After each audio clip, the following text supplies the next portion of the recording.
¿Comienzo yo? Hola. ¿Sí?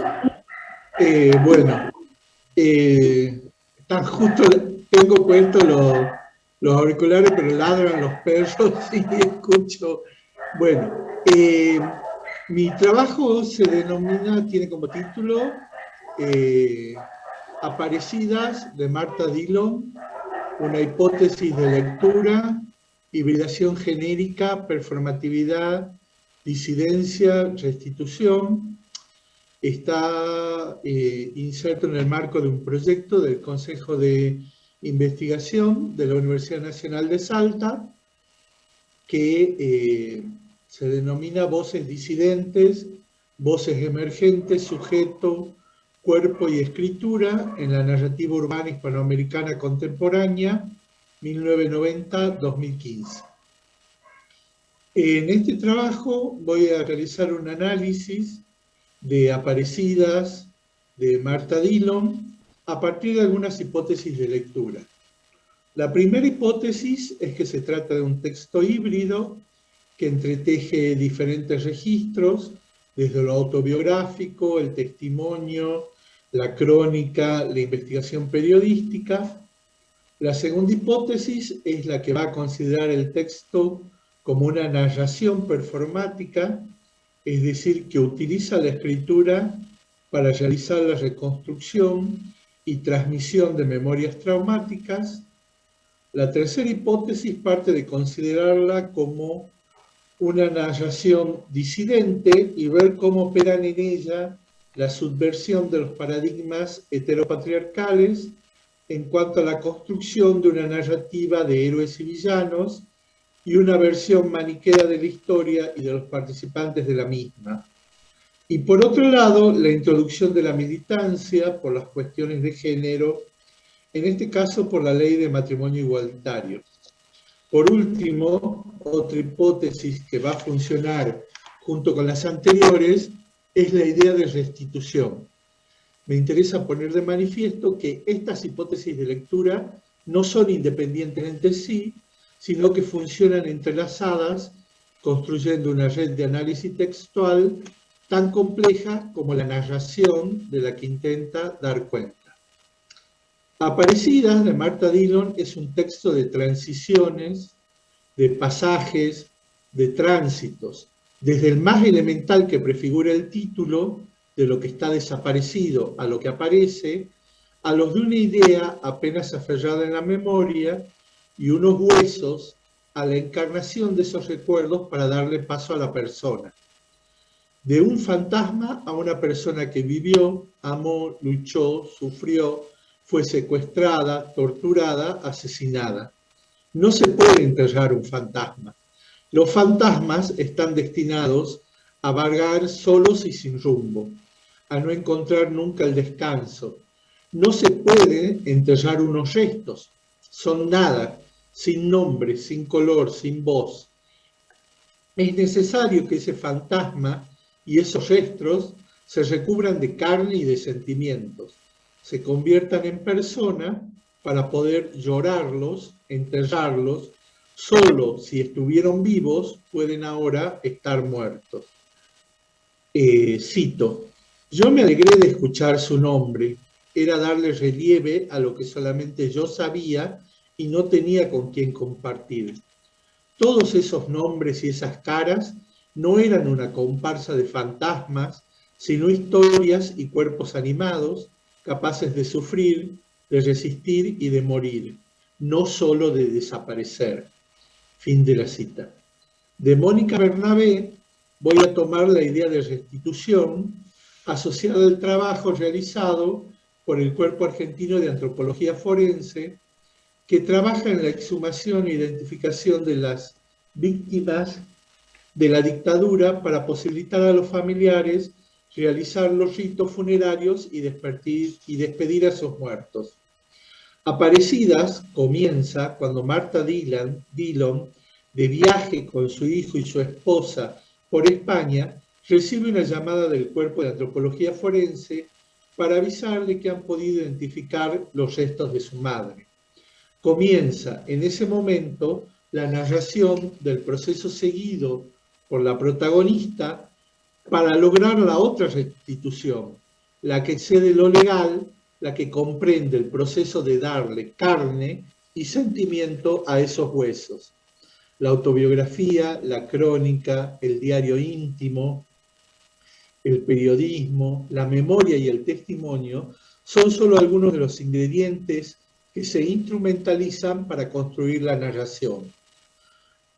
Narrar es otra forma de búsqueda, otra forma de terminar de darle forma a toda la experiencia.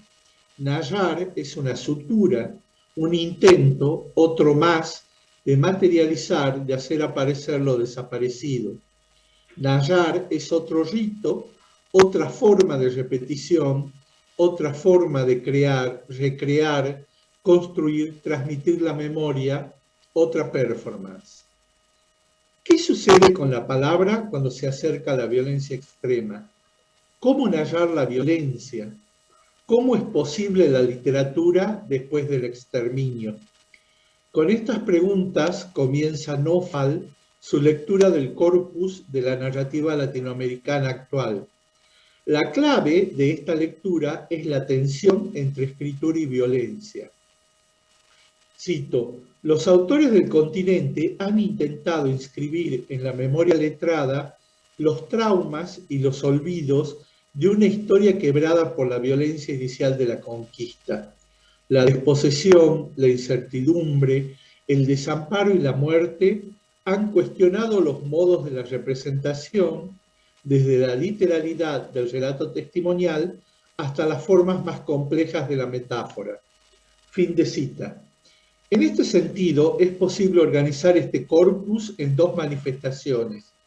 Una serie vinculada a las narrativas de la violencia y emparentada con las formas testimoniales de la represión, la militancia y los relatos heroicos sobre las acciones revolucionarias, y una narrativa sin heroísmos vinculada a la violencia de las ciudades contemporáneas asediadas por la pobreza, las drogas y el narcotráfico. Pero para poder clasificar la escritura de Dillon, Nófal necesita pensar en una nueva categoría, la de narrativas divergentes o crónica de los huesos. Y cuando hablamos de huesos, lo hacemos literal y metafóricamente. Es en este punto donde vamos a necesitar recurrir a los conceptos de performance, archivo y repertorio trabajados por Taylor. Es así que voy a entender por performance aquellos actos vitales de transferencia, transmitiendo saber social, memoria y sentido de identidad a través de acciones reiteradas, y van a incluir las diversas prácticas y acontecimientos como danza, teatros, rituales, protestas, políticas, funerales. Para Nófal, las nuevas narrativas de los hijos reformulan la militancia y el activismo de los escraches urbanos como modos de insurgencia en una crónica de la materialidad del hallazgo de los huesos de los padres. En términos de relatos de memoria, hablamos ya no de cuerpos desaparecidos y la demanda de aparición con vida, sino de los restos encontrados del hallazgo de sus huesos. Es también necesario definir archivo y repertorio. La memoria de archivo existe en forma de documentos, mapas, textos literarios, cartas, restos arqueológicos, huesos, videos, películas, discos compactos, todos esos artículos supuestamente resistentes al cambio. La memoria archivística trabaja a través de la distancia, más allá de lo temporal y espacial. Lo que cambia con el tiempo es el valor, la relevancia o el significado atribuido al archivo. La manera en que los artículos que contiene son interpretados, incluso corporalizados. El repertorio, por otro lado, actúa como memoria corporal, performance, gestos, oralidad, movimiento, danza, canto, y en suma, todos aquellos actos pensados generalmente como un saber efímero y no reproducible. Este requiere de presencia. La gente participa en la producción y reproducción del saber al estar allí y ser parte de esa transmisión, de manera contraria a los objetos supuestamente estables del archivo. Las acciones que componen el repertorio no permanecen inalterables. El repertorio mantiene a la vez que transforma las coreografías del sentido. Las performances también se replican a través de sus propias estructuras y códigos. Esto significa que el repertorio, como el archivo, está mediado. El proceso de selección, memorización o internalización y transmisión ocurre dentro de y a la vez ayuda a construir sistemas específicos de representación. Las múltiples formas de acto corporalizados están siempre presentes, aunque en un constante estado de actualización. Estos actos se reconstituyen a sí mismos, transmitiendo memorias comunales, historias y valores de un grupo, generación, al siguiente. Los actos corporalizados y representados generan, registran y transmiten conocimientos. Knopfler también va a incorporar un elemento fundamental para el análisis del texto de Dillon, y es la perspectiva de género y las luchas por el reconocimiento del matrimonio igualitario. De esta manera se va a producir la transición entre los escraches de hijo a las marchas en defensa de la ley de matrimonio igualitario. Al mismo tiempo, considero muy interesante actualizar como performativos dos actos que aparecen como paradigmáticos de las transiciones que estoy marcando: la boda y el funeral. Martha Dillon relata su experiencia de militancia con la organización Hijos por la identidad y la justicia contra el olvido y el silencio. Su ingreso a la organización se produce en un momento muy particular de su vida, marcado por un diagnóstico de VIH positivo que es tomado casi como una sentencia de muerte. Cito: en 1995 tenía un diagnóstico de VIH positivo que no había cumplido su primer aniversario y un recuento de CD4 que se acercaba peligrosamente a 1000. Entrar a Hijos arrasó con todo, en especial arrasó con el miedo.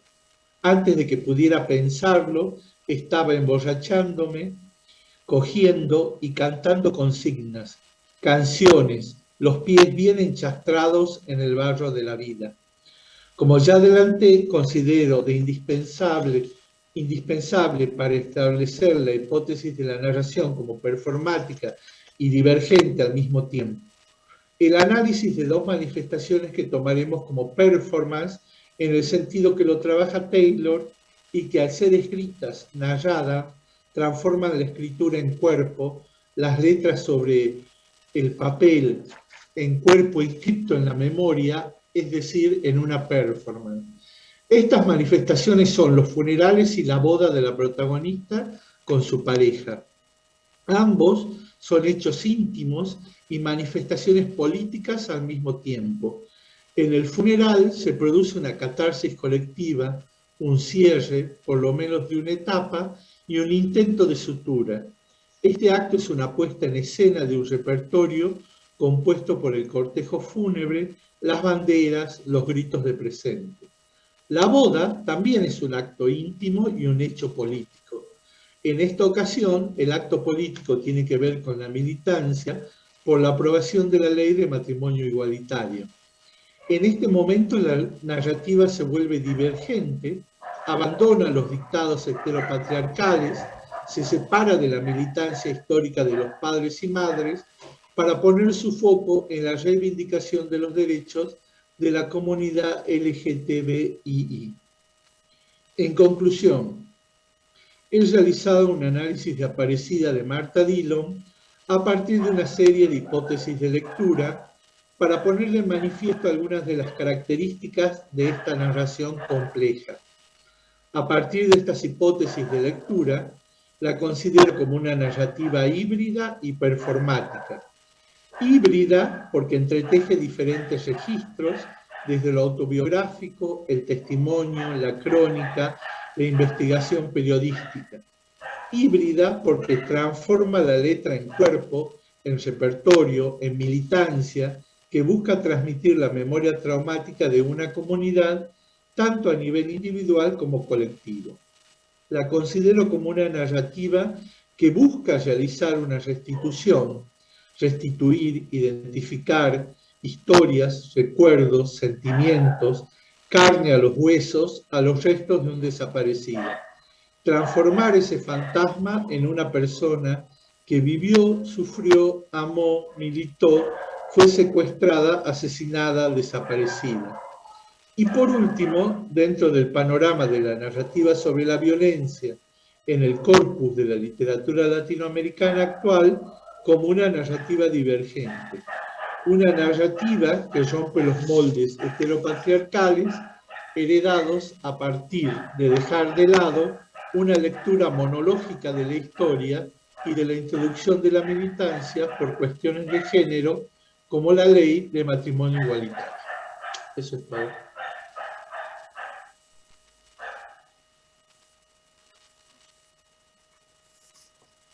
Bueno, gracias, Gabriel. Me toca a mí ahora leer. Yo soy Graciela Mayet, de la Universidad Nacional del Comahue. Mi trabajo se titula La tarea crítica de Beatriz Sarlo en la revista Punto de Vista en los años 80. Las revistas culturales se sitúan en el espacio de lo que Raymond Williams denomina formaciones, en tanto son constituidas por grupos de intelectuales y artistas que establecen sus propios modos de funcionamiento, a menudo enfrentados con las instituciones y sin intenciones de ser una institución. En este sentido, Punto de Vista surge como formación emergente que se consolida a fines de la década del 70 como revista disidente y contestataria de la dictadura militar. Para Pierre Bourdieu, las revistas circulan en un campo en disputa por una legitimidad, campo de circulación restringida que en algún momento se amplía con la influencia de los paradigmas estéticos. Las revistas que se publicaron bajo la dictadura constituyeron los medios en los que los intelectuales intentaron sobrevivir a la llamada entonces cultura del miedo. Las revistas contestatarias de la dictadura militar aparecieron a partir de 1978. Punto de Vista inició su publicación en marzo de ese año. Además de constituir un espacio en disidencia contra el poder militar, también fue el punto de inserción y de renovación de los discursos teóricos, literarios, históricos y sociológicos, como también coadyuvando a esos discursos el lugar donde dar a conocer la cultura foránea. La revista que nos ocupa tradujo y difundió líneas nuevas de pensamiento, como las de Raymond Williams, como ya dijimos, Pierre Bourdieu, Richard Hogarth y la estética de la recepción. La lectura y difusión de Raymond Williams comenzó a mediados de los años 70. Por entonces, Williams era la única posibilidad de lectura y reflexión ante la dictadura militar.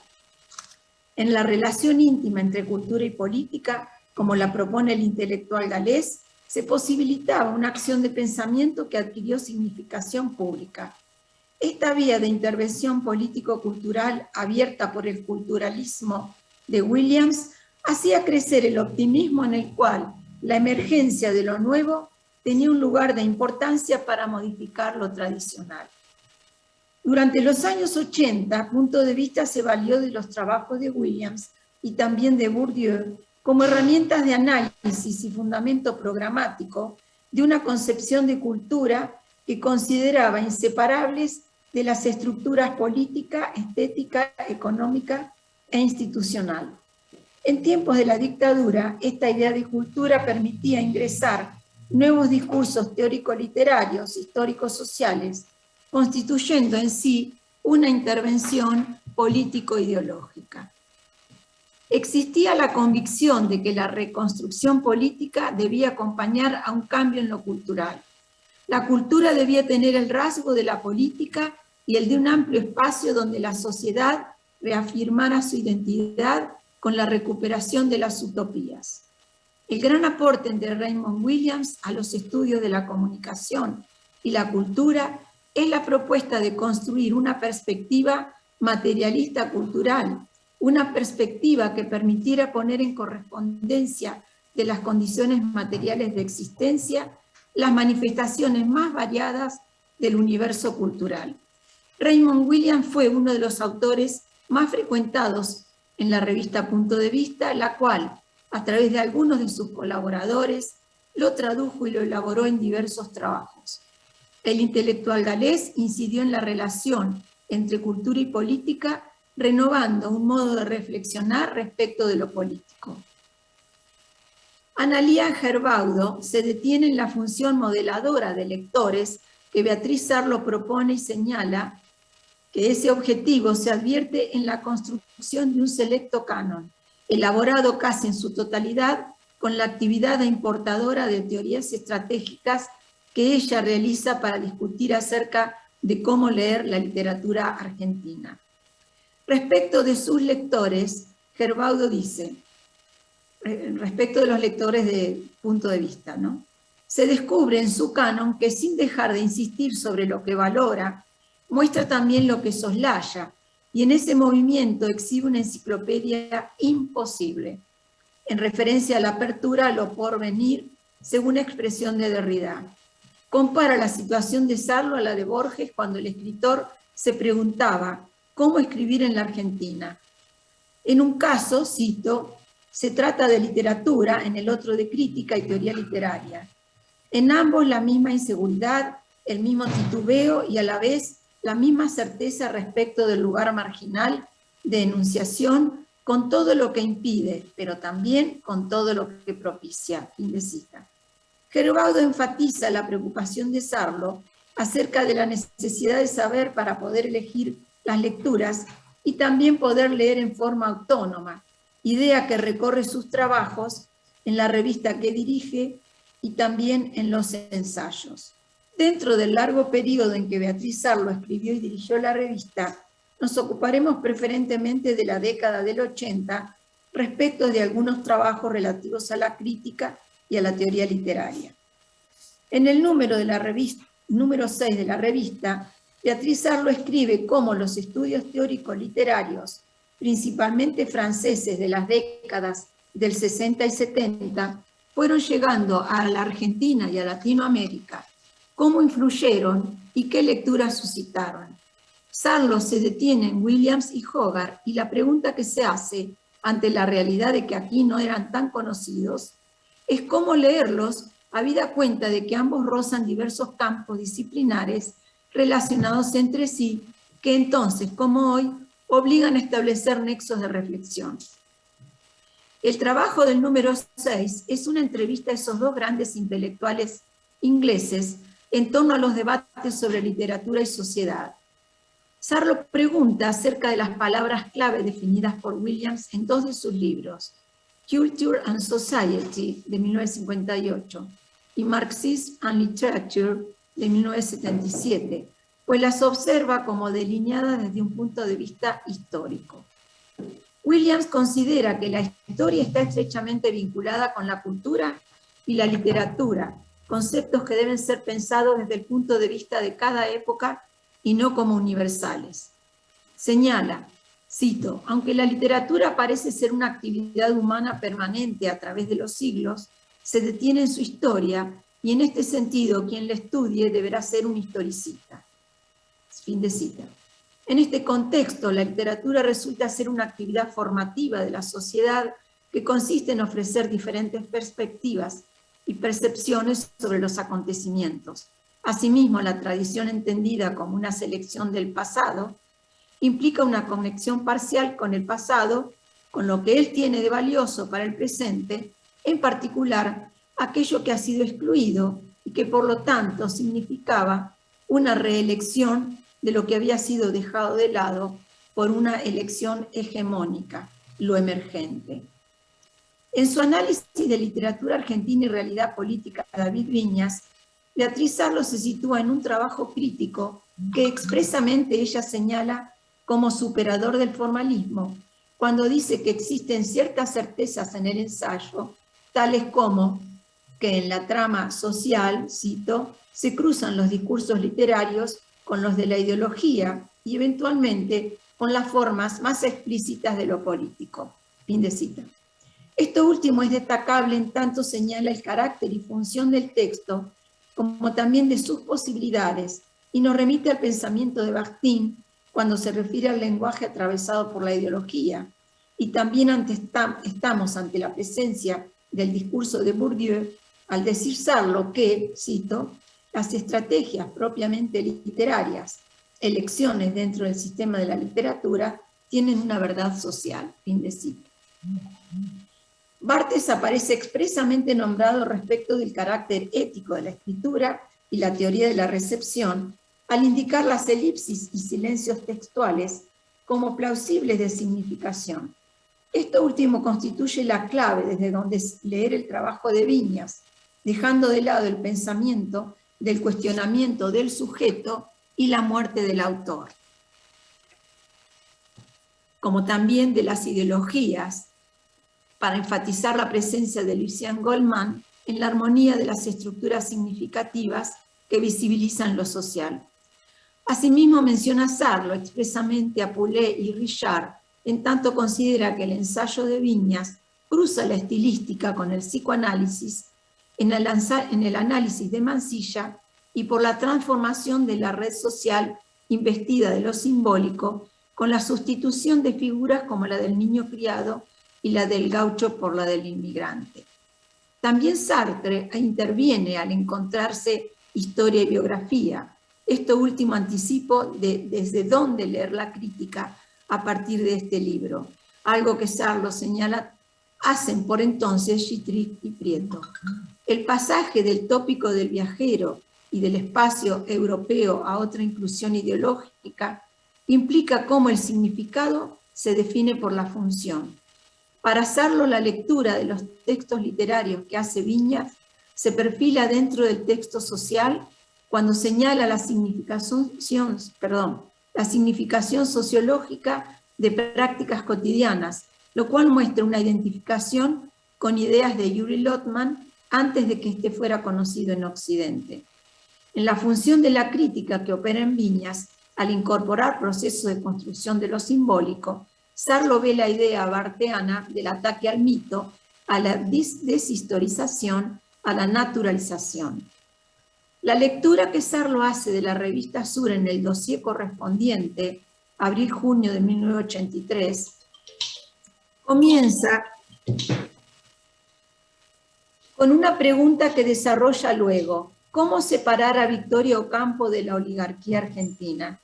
Señala que no es posible, habida cuenta que los fondos económicos del sostenimiento de la revista provenían de la fortuna de su directora.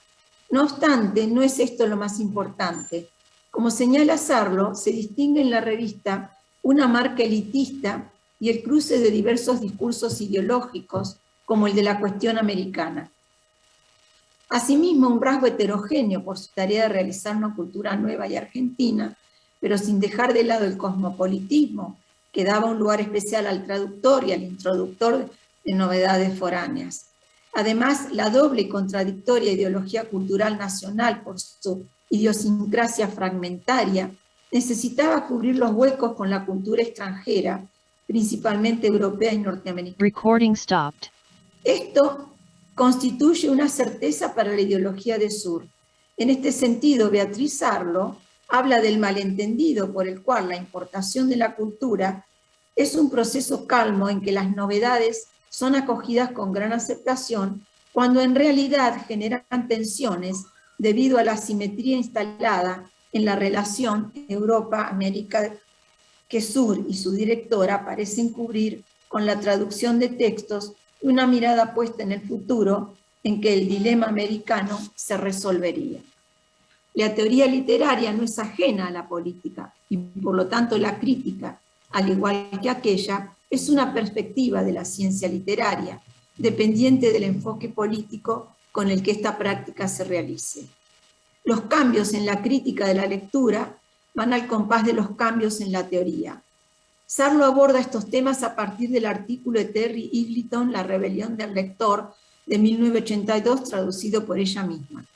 El cuestionamiento acerca de lo que es literatura condiciona la lectura como también la unidad del texto postulada por las grandes corrientes teóricas de principio del siglo XX y desechada por la consideración de la ideología textual a partir de los aportes de Tinianov, Bakhtin, Kristeva y el Barthes de SZ. Además, la superación de la inmanencia textual significó el ascenso del polo del lector con la jerarquización de la experiencia estética llevada a cabo desde Jauss, como también en La muerte del autor y El placer del texto de Barthes, y la reivindicación de la vapuleada interpretación. Estas últimas tendencias se sustentan en el criterio de reconocer los vacíos y silencios textuales, los cuales promueven la actividad del lector, verdadero productor de significaciones textuales. Sarlo señala que las condiciones de la producción de la lectura modifican lo que consideramos como literatura. En efecto, y se recupera la categoría de obra al considerar que ésta es el resultado de los aportes significativos al texto que hace el lector, es decir, que se trata de un trabajo sobre el texto por el lector, lo cual implica que es más que eso, es obra. Luego de un itinerario por las teorías sobre el lector de los años 60 y 70, ante el peligro de la disolución del texto, Sarlo se detiene en los aportes de Stanley Fish, quien lleva a su límite el papel que en la construcción de un sentido desempeña el lector. La tesis de Fish consiste en que los intérpretes producen los textos. Esto lleva al extremo opuesto del texto como polo principal. No obstante, resulta relativo, habida cuenta de que a pluralidad de lectores informados o críticos corresponde pluralidad de estéticas, dice Fish. El lector informado es el lector ideal, un hablante competente de la lengua. Es el lector crítico que supone una relación muy diferente con el texto que la propia del público. Sarlo considera como original otra hipótesis de Fish, el condicionamiento de la temporalidad en el acto de lectura. Dado que la lectura es una experiencia en el tiempo, implica entonces un funcionamiento fluido de la misma.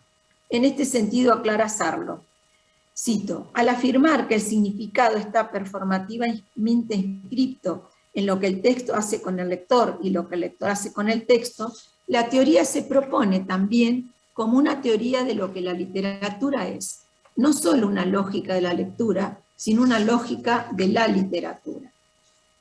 Beatriz Sarlo halla discutible la idea de Fish de que todo es constituido por la interpretación, de que hay una sola lógica de lectura, pues esta para ella resulta transhistórica, tal como Jauss afirma. En efecto, Fish no responde a qué se interpreta en los actos de interpretación. Las historias de lectura sí podrían responder a esa pregunta. Sarlo acude a Lotman en su idea de que hay asimetría entre texto y lector, y en la cual se apoya la posibilidad misma de leer y garantía a su vez de su productividad. Aclara que esta asimetría debe posibilitar el diálogo entre texto y público, diálogo posible por la memoria común entre ellos. Esta memoria es un espacio de cruces discursivos, productores de escrituras y lecturas dentro de pactos estéticos e ideológicos fundantes de la comunidad literaria y de las formas textuales. En dos números posteriores al anterior, Beatriz Sarlo vuelve sobre la cuestión de la lectura, pero en este caso vinculada a la realidad sociopolítica de la Argentina. El epígrafe de Adorno anuncia algo de lo que Sarlo desarrolla después, la vinculación entre lo social y lo estético, en tanto lo primero ha de ser planteado significativamente a partir de lo segundo. Parte de la consideración de lo real como resistencia y toma de posiciones con inclusiones y exclusiones por parte de los textos. Dicha resistencia se advierte en la producción de sentidos, en la lectura. La dictadura militar en la Argentina, que llegara a su fin en 1984, se valió en el ejercicio del poder de un autoritarismo que rigió toda la vida de los ciudadanos porque se basaba en que la autoridad impuesta de facto era dueña de una verdad indiscutible. El discurso autoritario es transhistórico y transsubjetivo porque se refiere a un pasado cuyos valores incuestionables deben recuperarse y que los individuos no pueden impugnar. A ese discurso monolítico se opone el discurso del arte y de la cultura por ser plurisignificante y dialógico. El discurso particular de la literatura del periodo dictatorial fue precisamente disidente, reflexivo sobre la representación y lo representado, e inclusivo de los valores propios de diferentes ideologías, concepciones políticas, sociales y culturales. Los textos literarios ficcionales abordan la totalidad desde diferentes puntos de vista. Asimismo, Sarlo da cuenta de la potencialidad de este recurso para horadar la apariencia y esparcir las significaciones. Todo esto vuelve al discurso literario como la antítesis del discurso autoritario. Además, la literatura pone el acento en la diferencia y en la crítica al valerse de estrategias discursivas como la elipsis, la alusión y la figuración. Beatriz Sarlo, concluyendo, como autora de artículos en la revista que dirige, incursiona en la crítica y teoría literaria relevando autores europeos, principalmente ingleses y franceses, a través de traducciones y trabajos los cuales no escapan a un sustancial enciclopedismo y a la tendencia a una lectura sentenciosa. Esto no empaña el mérito de haber dirigido una revista cultural prestigiosa, tanto en tiempos de brutal censura y represión, como durante luego de ella, por un periodo de 30 años. Muchas gracias.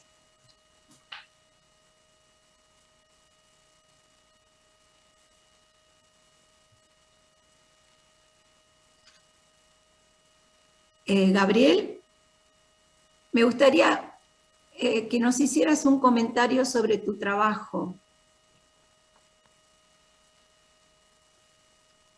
Sí.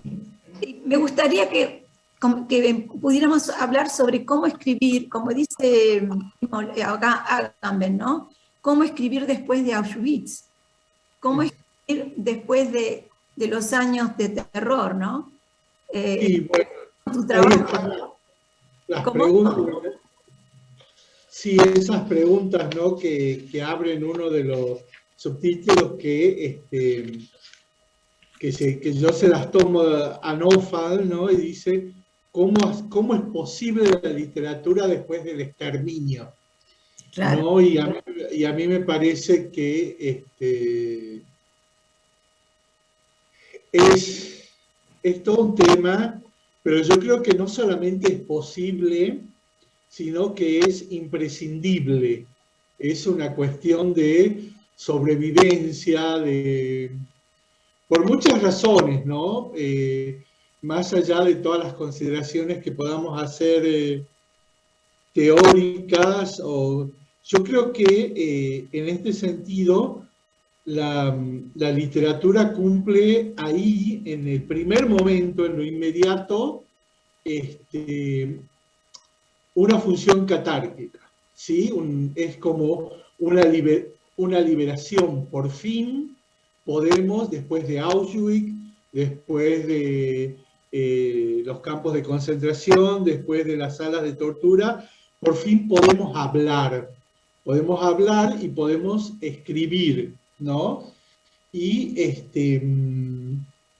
yo creo que recién después, inmediatamente, recién viene la cuestión de la memoria. Yo creo que la memoria es una elaboración que se hace conscientemente después de lo catártico, ¿sí? Recién después, porque es yo creo que la construcción de la memoria requiere una tranquilidad que en el primer momento no se tiene. ¿No? Y en el caso de Dillon, por ejemplo, a mí me pasó que nosotros discutíamos en el grupo de investigación por qué yo tomaba la categoría de performance, porque me decían, pero bueno, la performance está claramente definida como corporal. Y yo le digo, me decían que no era válida para la escritura, que para escritura era repertorio. Y yo les digo, porque yo creo que no se escribe con los dedos, no se escribe con la letra, algo tan denso, tan significativo, que roza tanto la muerte y la vida, se escribe con el cuerpo, o sea, no se escribe se escribe con toda la materialidad. Entonces yo decía, esa escritura es performática porque transforma esa memoria en acto. Eso no son letras los que están ahí, es memoria, es sangre, es hueso. Ahí están los huesos que buscan carne. A mí me parece, porque lo usa ella, ¿no? A la imagen del fantasma. Un fantasma no se puede enterrar, los huesos no se pueden enterrar. Materialmente, o sea, nosotros diríamos, materialmente sí, como que no se puede enterrar un hueso, pero ella se está refiriendo a otras cosas. Hay una parte en la que ella dice, cuenta, porque encima, si uno lee el libro, no es que encuentran toda la calavera, encuentran partes, y ella con esas partes, hay una parte que dice, ¿cómo hago? Lo que encontré no me alcanza para un abrazo, porque no están los brazos completos. Hay un radio, hay de un brazo, después está un pedazo de la escápula, está un pedazo de la pierna. O sea, no es que encontraron todo el cuerpo. Entonces dice, ¿cómo hago para reconstruir el abrazo? ¿Cómo hago para que esa mano sea la mano que se me enredaba en el pelo? ¿No? Yo creo que eso es, y se hace en literatura porque uno tiene que seguir vivo, y la literatura es, aunque hable de la muerte, aunque convoque los fantasmas, la literatura es vida, ¿sí? Y es lo que nos permite seguir. Seguramente, sí, tal cual. Y otra cosa quería que comentáramos, la cuestión del archivo. Hablas del archivo, ¿no? ¿Se puede Sí, aparecidas como un archivo de lo que el archivo oficial silenció, ocultó, negó? ¿Lo ves? sí, claro, porque Perdón que interrumpa. Estamos acá presenciando la mesa. Quedan 4 minutos, luego arranca otra mesa de ponencias, así que me gustaría que, por supuesto, que contesten esto que abrieron, pero bueno, en un ratito ya vamos a tener que cerrar, ¿sí? Les agradezco en nombre del Congreso sus exposiciones y su trabajo. Les dejo unos minutos. Muchas gracias a ustedes. No, por favor. Muchas gracias a ustedes. eh, Bueno, tenemos 4 minutos. el contexto del archivo sí, porque lo genial del archivo es que el archivo se reactualiza según quien lo lee, más o menos como esto que hablabas vos, ¿no? De la relación asimétrica entre texto y lector. Bueno, el archivo es un texto y depende quién lo lee, es quien lo interpreta y quien lo resignifica a cada momento. Al archivo, ese mismo archivo leído por alguien que te dice que no existieron desaparecidos, ¿sí? O que no fueron 30.000 o lo que sea, ¿sí? Tienen un significado. Para Dillon tienen otro. Para alguien que no tiene un desaparecido, también tienen otra lectura, aunque estén leyendo lo mismo. Es el lector el que le da sentido y el que reactualiza el archivo. Es... Muchas gracias, Gabriel. Bueno, nos despedimos, les agradecemos la atención a todos y muy agradecidas a las organizadoras del Congreso por esta oportunidad de haber podido leer nuestros trabajos. Buenas tardes. Buenas tardes.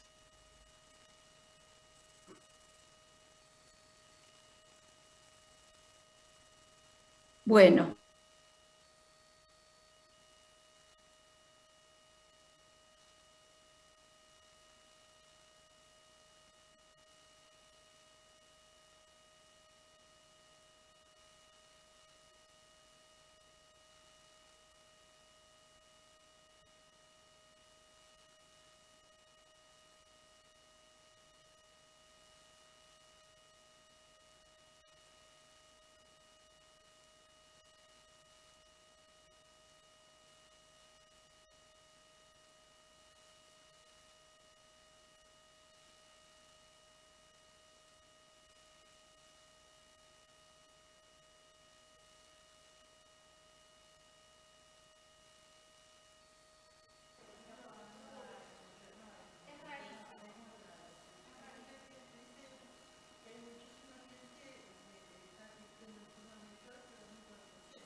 presentás y No. usas el local. Hola, buenas tardes. Mucho gusto. Mucho gusto, soy Mario. Vale. Susana, ¿cierto? Mario. Mario. ¿Y tú, Susana? Susana, sí. Sí, sí. Pero Mario, ¿qué es lo que... A ver cómo es? Ah, sí, Mario Higa. Sí, soy lo primero. Está muy bien. Bueno. Te dejo este micrófono inalámbrico por si querés decir algo. Para arriba funciona, para abajo no. Cuando lo usás para arriba, cuando lo usás Recording in progress. Bueno.